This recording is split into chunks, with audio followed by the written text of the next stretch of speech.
नमस्कार। आज हम पंजाब में आई विनाशकारी बाढ़ पर थोड़ी विस्तार से बात करेंगे। ये एक ऐसी आपदा है जिसने कई सालों बाद राज्य को सच में झकझोर कर रख दिया है।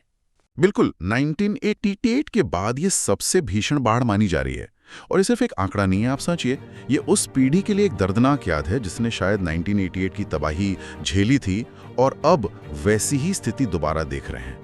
तो स्रोत यही बताता है कि मौजूदा स्थिति वाकई गंभीर है और इसका असर बहुत फैला हुआ है।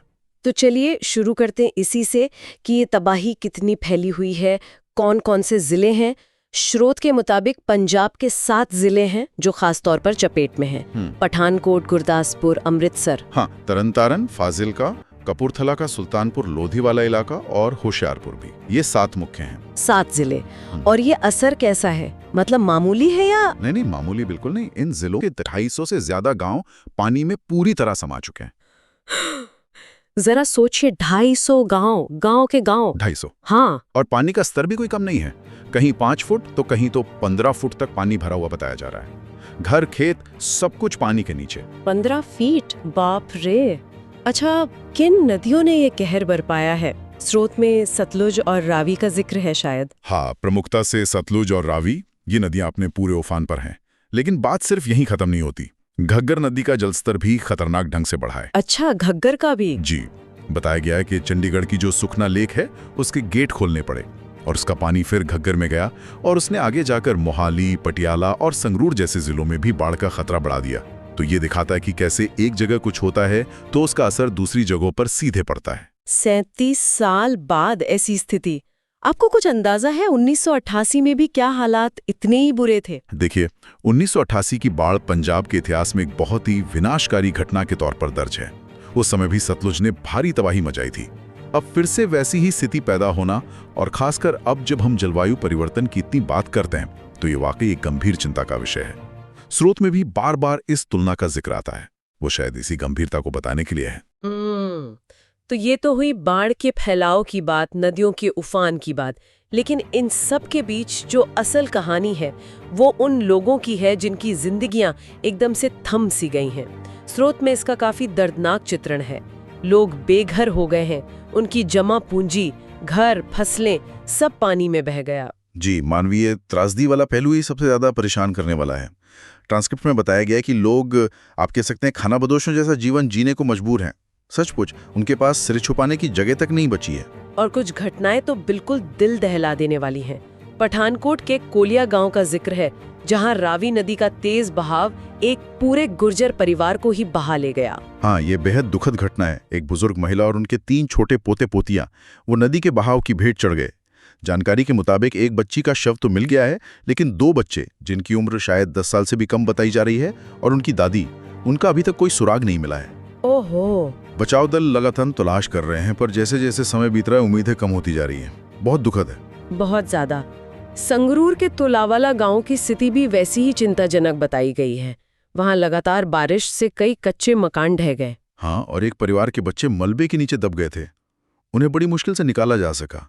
उनका घर, सारा सामान, सब कुछ नष्ट हो गया। हम सोच भी नहीं सकते कि उन पर क्या बीत रही होगी। बिल्कुल। और गुरदासपुर से जो तस्वीरें या जो बातें सामने आ रही हैं वे भी कम डरावनी नहीं हैं। लोग अपने घरों की छतों पर रहने को मजबूर हैं क्योंकि नीचे सब पानी में डूबा है। और मुसीबत यह है कि ना बिजली है, ना मोबाइल नेटवर्क काम कर रहा है। तो वो एक तरह से दुनिया से कट गए हैं, मदद का इंतजार कर रहे हैं बस। किसानों के लिए तो ये जैसे दोहरी मार है।